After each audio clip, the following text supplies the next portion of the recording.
Hi, and welcome to Swap Stories, a series where we take classic books and swap their gendered language. Today, we'll be reading the first chapter of Dracula, originally written by Bram Stoker.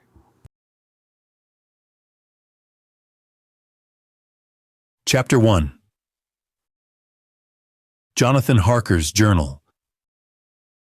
Kept in shorthand. 3 May Bistritz. Left Munich at 8:35 p.m. on 1st May, arriving at Vienna early next morning. Should have arrived at 6:46, but train was an hour late. Budapest seems a wonderful place. From the glimpse which I got of it from the train and the little I could walk through the streets. I feared to go very far from the station, as we had arrived late and would start as near the correct time as possible. The impression I had was that we were leaving the west and entering the east. The most western of splendid bridges over the Danube, which is here of noble width and depth, took us among the traditions of Turkish rule. We left in pretty good time and came after nightfall to Klausenburg. Here I stopped for the night at the Hotel Royal. I had for dinner, or rather supper, a chicken done up some way with red pepper, which was very good but thirsty. Mem. Get recipe for Mina. I asked the waitress, and she said it was called paprika Händel, and that, as it was a national dish, I should be able to get it anywhere along the Carpathians. I found my smattering of German very useful here. Indeed, I don't know how I should be able to get on without it.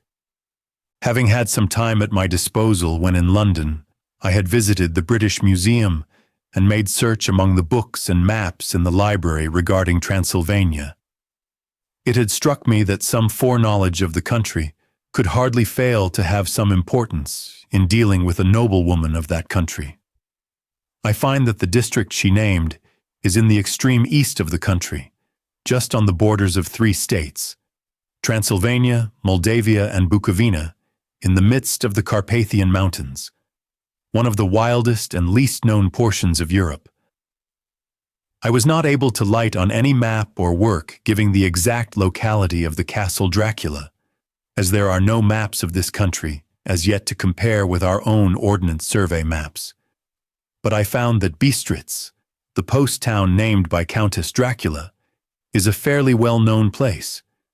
I shall enter here some of my notes, as they may refresh my memory when I talk over my travels with Mina.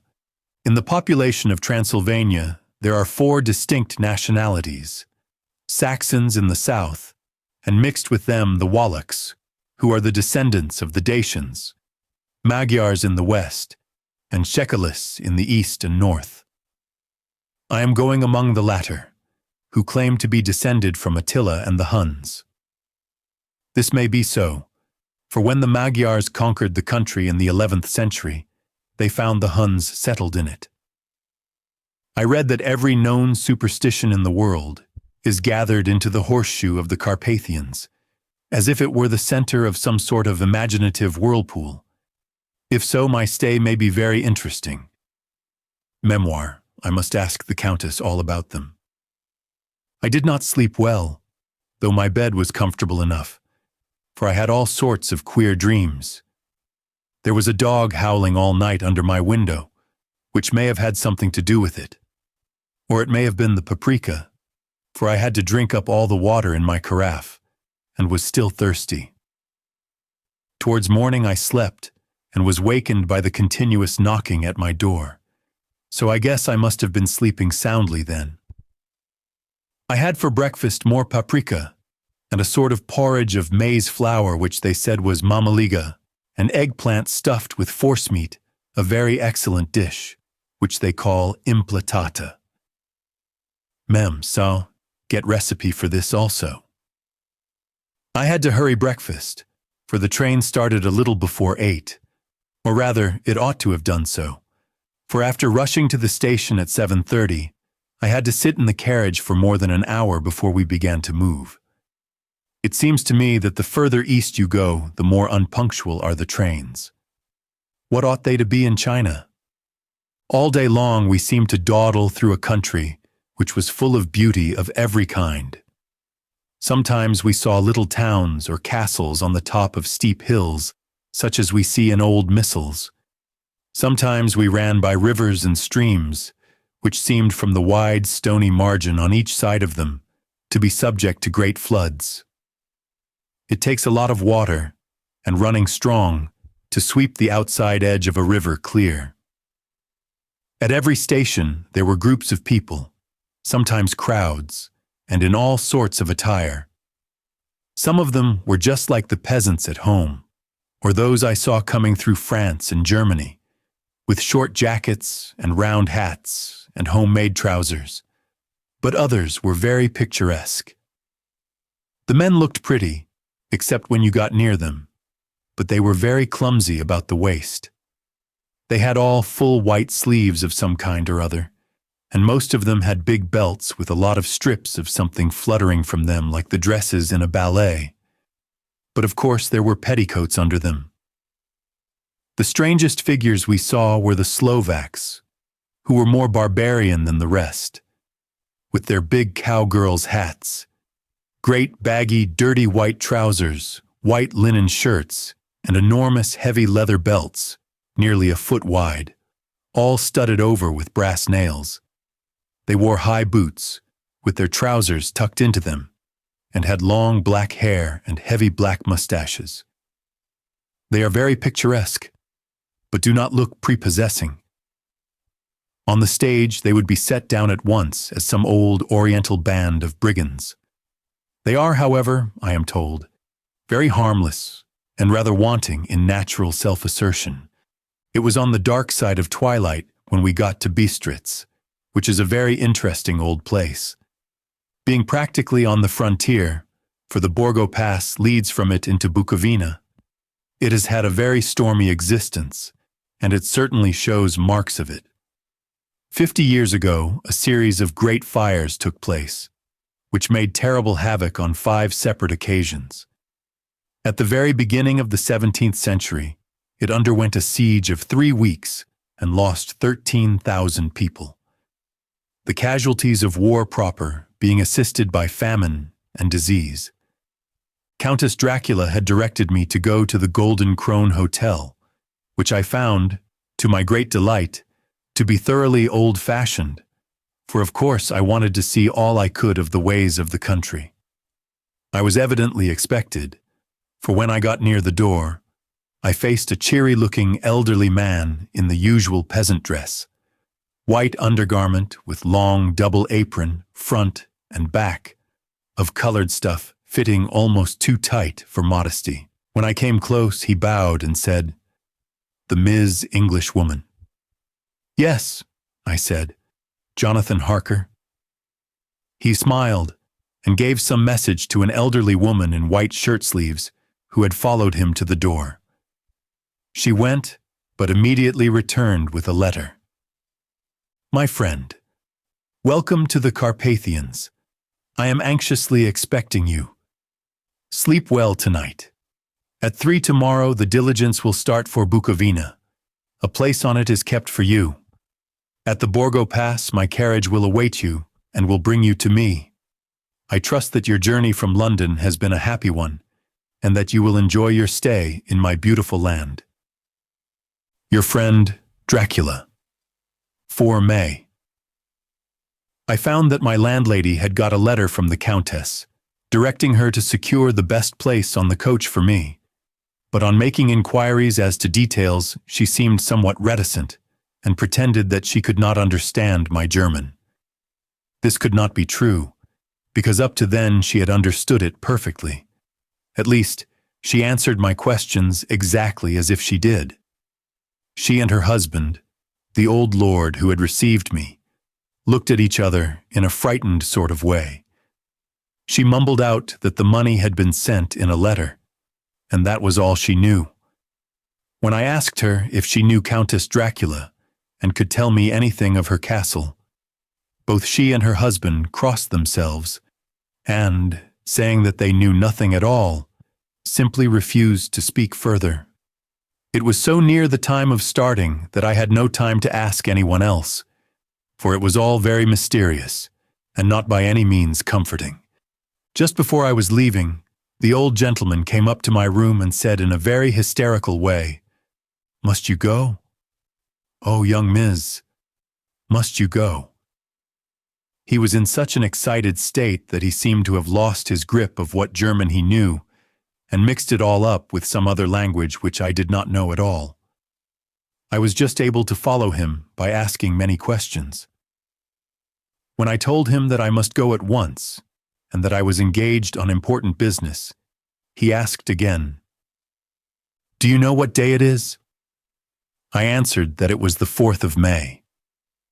He shook his head as he said again, "Oh yes, I know that.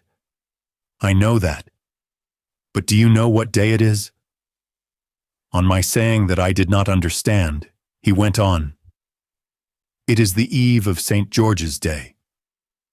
Do you not know that tonight, when the clock strikes midnight, all the evil things in the world will have full sway? Do you know where you are going and what you are going to?" He was in such evident distress that I tried to comfort him, but without effect. Finally, he went down on his knees and implored me not to go, at least to wait a day or two before starting. It was all very ridiculous, but I did not feel comfortable. However, there was business to be done, and I could allow nothing to interfere with it. I therefore tried to raise him up, and said, as gravely as I could, that I thanked him, but my duty was imperative, and that I must go. He then rose and dried his eyes, and taking a crucifix from his neck, offered it to me. I did not know what to do, for, as an English churchwoman, I have been taught to regard such things as in some measure idolatrous, and yet it seemed so ungracious to refuse an old gentleman meaning so well and in such a state of mind. He saw, I suppose, the doubt in my face, for he put the rosary round my neck and said, "For your father's sake," and went out of the room. I am writing up this part of the diary whilst I am waiting for the coach, which is, of course, late, and the crucifix is still round my neck. Whether it is the old gentleman's fear or the many ghostly traditions of this place, or the crucifix itself, I do not know, but I am not feeling nearly as easy in my mind as usual. If this book should ever reach Mina before I do, let it bring my goodbye. Here comes the coach. May 5th. The Castle. The grey of the morning has passed, and the sun is high over the distant horizon, which seems jagged, whether with trees or hills I know not, for it is so far off that big things and little are mixed. I am not sleepy, and as I am not to be called till I awake, naturally I write till sleep comes. There are many odd things to put down, and lest who reads them may fancy that I dined too well before I left Bistritz, let me put down my dinner exactly. I dined on what they called robber steak, bits of bacon, onion, and beef seasoned with red pepper and strung on sticks and roasted over the fire, in the simple style of the London cat's meat. The wine was golden Mediasch, which produces a queer sting on the tongue, which is, however, not disagreeable. I had only a couple of glasses of this, and nothing else. When I got on the coach, the driver had not taken her seat, and I saw her talking with the landlord. They were evidently talking of me, for every now and then they looked at me, and some of the people who were sitting on the bench outside the door, which they call by a name meaning word-bearer, came and listened, and then looked at me, most of them pityingly. I could hear a lot of words often repeated, queer words, for there were many nationalities in the crowd. So I quietly got my polyglot dictionary from my bag and looked them out. I must say they were not cheering to me, for amongst them were Ordog, Satan, Pokol, Hell, Stregoica, Witch, Vrolok, and Vulkoslak, both of which mean the same thing, one being Slovak and the other Servian for something that is either werewolf or vampire. Memoir, I must ask the Countess about these superstitions. When we started, The crowd round the inn door, which had by this time swelled to a considerable size, all made the sign of the cross and pointed 2 fingers towards me. With some difficulty, I got a lady passenger to tell me what they meant. She would not answer at first, but on learning that I was English, she explained that it was a charm or guard against the evil eye. This was not very pleasant for me, just starting for an unknown place to meet an unknown woman. But everyone seemed so kind-hearted, and so sorrowful, and so sympathetic that I could not but be touched. I shall never forget the last glimpse which I had of the inn-yard and its crowd of picturesque figures, all crossing themselves as they stood round the wide archway, with its background of rich foliage of oleander and orange trees in green tubs clustered in the center of the yard.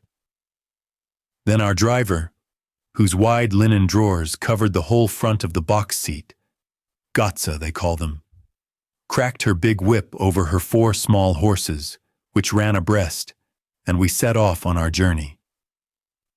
I soon lost sight and recollection of ghostly fears in the beauty of the scene as we drove along, although had I known the language, or rather languages, which my lady passengers were speaking, I might not have been able to throw them off so easily. Before us lay a green, sloping land full of forests and woods, with here and there steep hills, crowned with clumps of trees or with farmhouses, the blank gable end to the road. There was everywhere a bewildering mass of fruit blossom, apple, plum, pear, cherry. And as we drove by, I could see the green grass under the trees spangled with the fallen petals. In and out amongst these green hills of what they call here the Mittel land ran the road, losing itself as it swept round the grassy curve, or was shut out by the straggling ends of pine woods, which here and there ran down the hillsides like tongues of flame. The road was rugged, but still we seemed to fly over it with a feverish haste. I could not understand then what the haste meant, but the driver was evidently bent on losing no time in reaching Borgo Prund. I was told that this road is in summertime excellent, but that it had not yet been put in order after the winter snows. In this respect, it is different from the general run of roads in the Carpathians, for it is an old tradition that they are not to be kept in too good order. Of old, the hospodars would not repair them, lest the Turks should think that they were preparing to bring in foreign troops, and so hasten the war, which was always really at loading point. Beyond the green, swelling hills of the Mittel land rose mighty slopes of forest up to the lofty steeps of the Carpathians themselves. Right and left of us they towered, with the afternoon sun falling full upon them and bringing out all the glorious colors of this beautiful range, deep blue and purple in the shadows of the peaks, green and brown where grass and rock mingled, and an endless perspective of jagged rock and pointed crags, till these were themselves lost in the distance, where the snowy peaks rose grandly. Here and there seemed mighty rifts in the mountains, through which, as the sun began to sink, we saw now and again the white gleam of falling water. One of my companions touched my arm as we swept round the base of a hill and opened up the lofty, snow-covered peak of a mountain, which seemed, as we wound on our serpentine way, to be right before us. "Look! Isten Shek! Goddess's seat!" And she crossed herself reverently. As we wound on our endless way, and the sun sank lower and lower behind us, the shadows of the evening began to creep round us. This was emphasized by the fact that the snowy mountaintop still held the sunset and seemed to glow out with a delicate, cool pink. Here and there we passed Czechs and Slovaks, all in picturesque attire, but I noticed that Goatra was painfully prevalent. By the roadside were many crosses, and as we swept by, my companions all crossed themselves. Here and there was a peasant woman or man kneeling before a shrine, who did not even turn round as we approached, but seemed in the self-surrender of devotion to have neither eyes nor ears for the outer world. There were many things new to me. For instance, hayricks in the trees, and here and there very beautiful masses of weeping birch, their white stems shining like silver through the delicate green of the leaves. Now and again we passed a later wagon, the ordinary peasant's cart, with its long, snake-like vertebra, calculated to suit the inequalities of the road.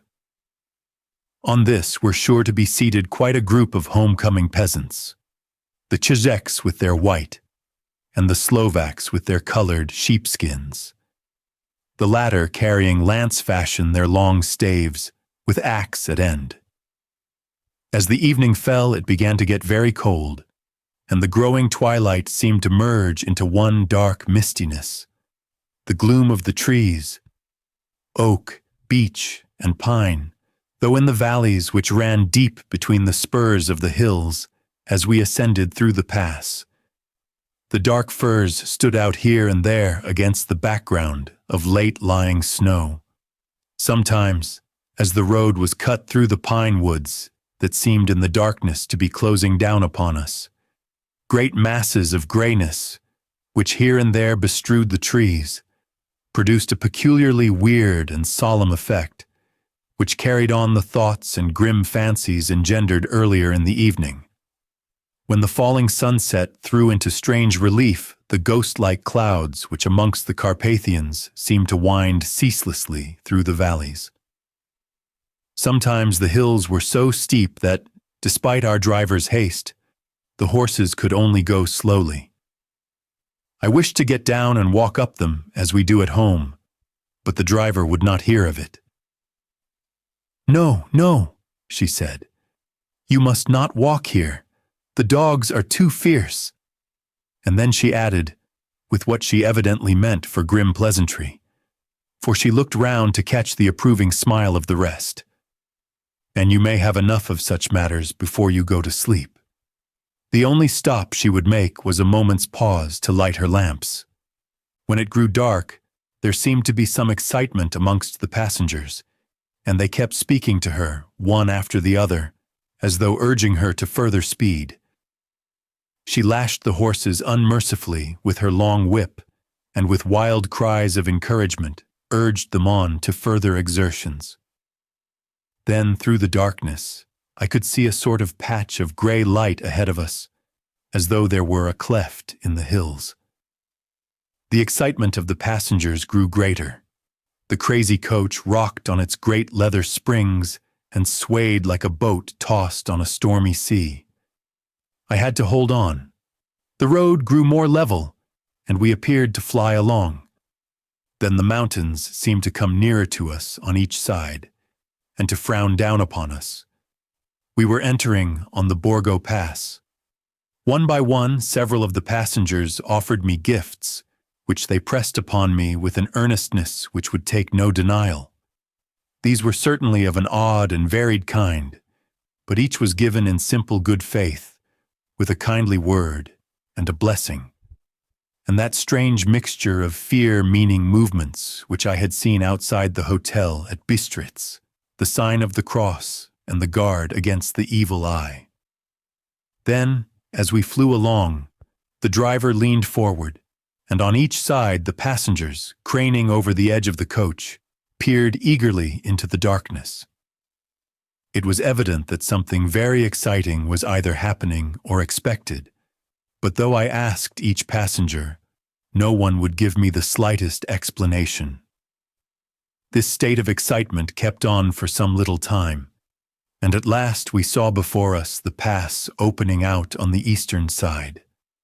There were dark, rolling clouds overhead, and in the air the heavy, oppressive sense of thunder. It seemed as though the mountain range had separated two atmospheres, and that now we had got into the thunderous one. I was now myself looking out for the conveyance which was to take me to the Countess. Each moment I expected to see the glare of lamps through the blackness, but all was dark. The only light was the flickering rays of our own lamps, in which the steam from our hard-driven horses rose in a white cloud. We could see now the sandy road lying white before us, but there was on it no sign of a vehicle. The passengers drew back with a sigh of gladness, which seemed to mock my own disappointment. I was already thinking what I had best do, when the driver, looking at her watch, said to the others something which I could hardly hear. It was spoken so quietly and in so low a tone. I thought it was an hour less than the time. Then turning to me, she said in German worse than my own, "There is no carriage here. The Ms. is not expected after all. She will now come on to Bukovina and return tomorrow or the next day. Better the next day." Whilst she was speaking, the horses began to neigh and snort and plunge wildly, so that the driver had to hold them up.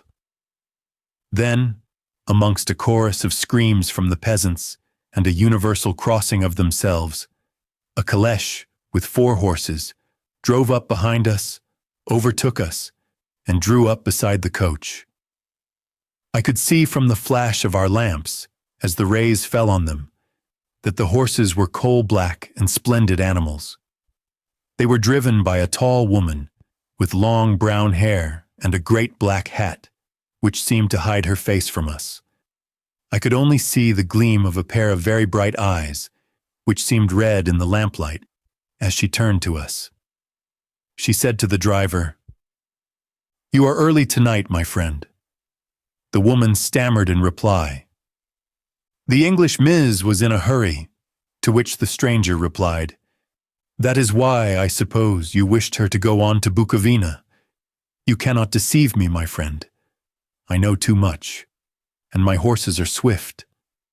As she spoke, she smiled, and the lamplight fell on a hard-looking mouth, with very red lips and sharp-looking teeth, as white as ivory. One of my companions whispered to another the line from Burger's Lenore, "Denn die Toten reiten schnell," for the dead travel fast.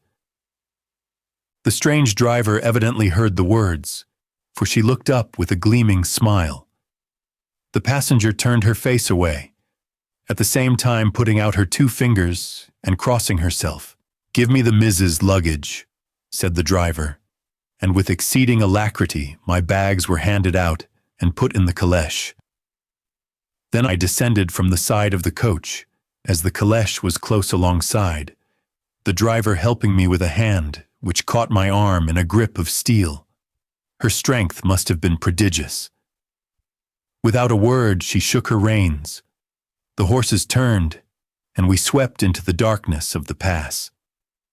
As I looked back, I saw the steam from the horses of the coach by the light of the lamps, and projected against it the figures of my late companions crossing themselves. Then the driver cracked her whip and called to her horses, and off they swept on their way to Bukovina.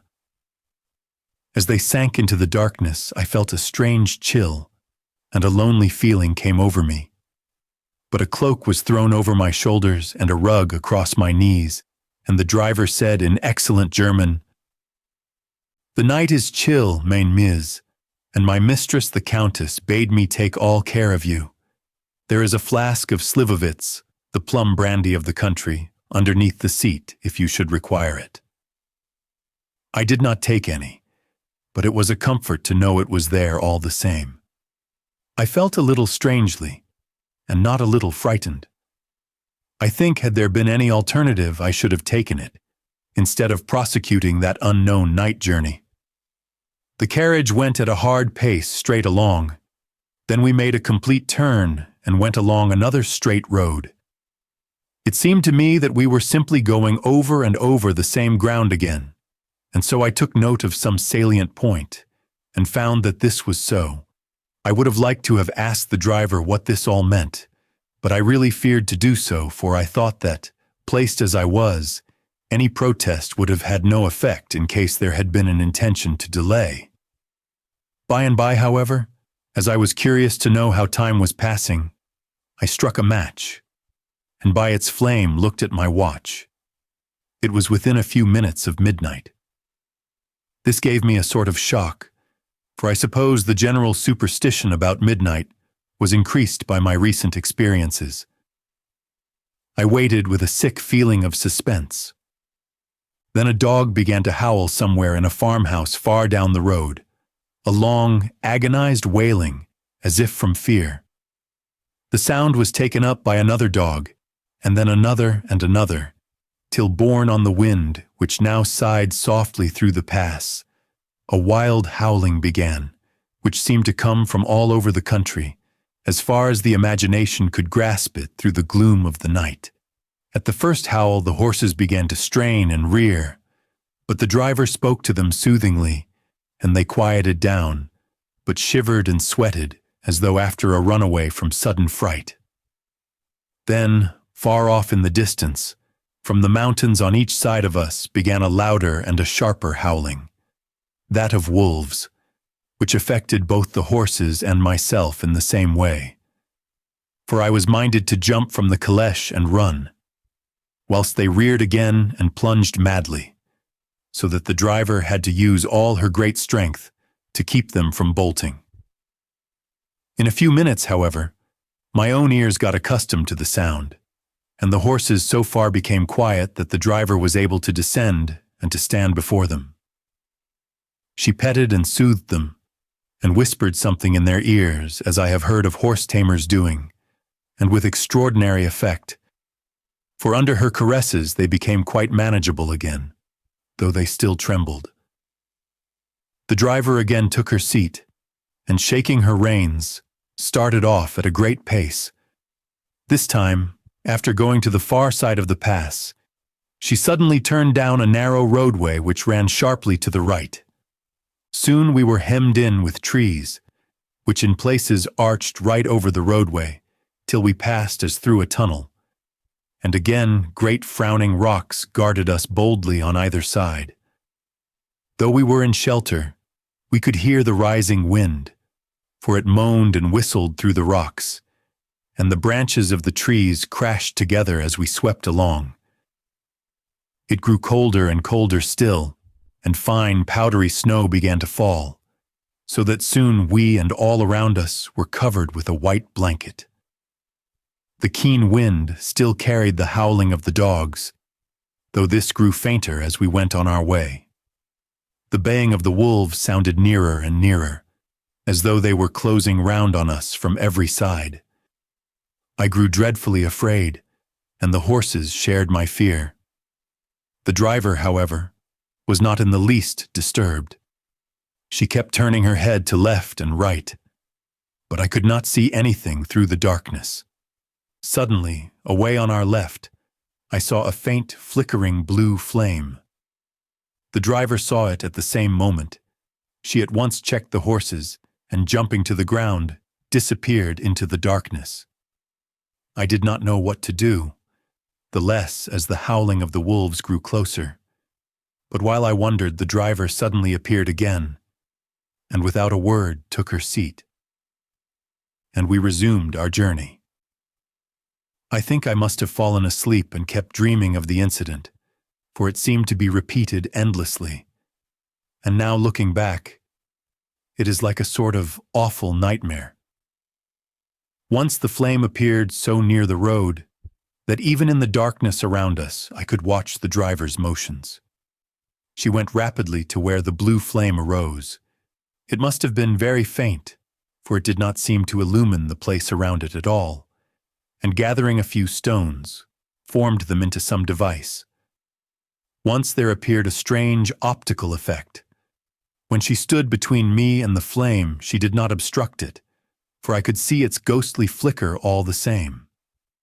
This startled me, but as the effect was only momentary, I took it that my eyes deceived me straining through the darkness.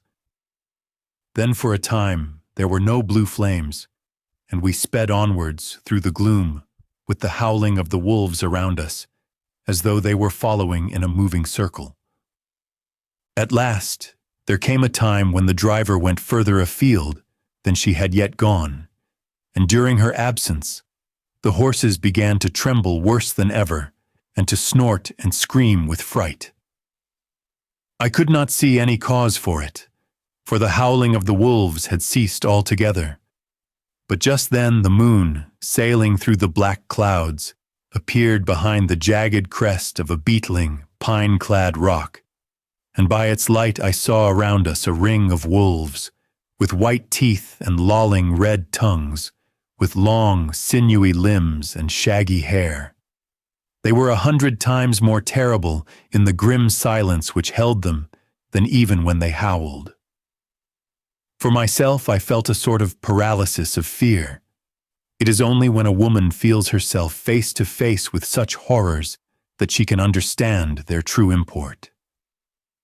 All at once the wolves began to howl as though the moonlight had had some peculiar effect on them.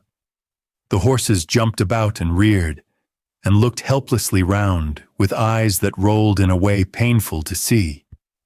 But the living ring of terror encompassed them on every side, and they had perforce to remain within it. I called to the coachwoman to come, for it seemed to me that our only chance was to try to break out through the ring and to aid her approach. I shouted and beat the side of the caleche, hoping by the noise to scare the wolves from that side, so as to give her a chance of reaching the trap. How she came there I know not, but I heard her voice raised in a tone of imperious command, and looking towards the sound, saw her stand in the roadway. As she swept her long arms, as though brushing aside some impalpable obstacle, the wolves fell back and back further still. Just then a heavy cloud passed across the face of the moon, so that we were again in darkness. When I could see again, the driver was climbing into the caleche, and the wolves had disappeared. This was all so strange and uncanny that a dreadful fear came upon me, and I was afraid to speak or move. The time seemed interminable as we swept on our way, now in almost complete darkness, for the rolling clouds obscured the moon. We kept on ascending, with occasional periods of quick descent, but in the main always ascending. Suddenly, I became conscious of the fact that the driver was in the act of pulling up the horses in the courtyard of a vast ruined castle, from whose tall black windows came no ray of light, and whose broken battlements showed a jagged line against the moonlit sky. Thanks so much for listening. If you're enjoying this gender-swapped retelling, consider liking the video and subscribing. New chapters are released weekly. I'd love to hear your thoughts so far in the comments as well. Thanks again for joining me.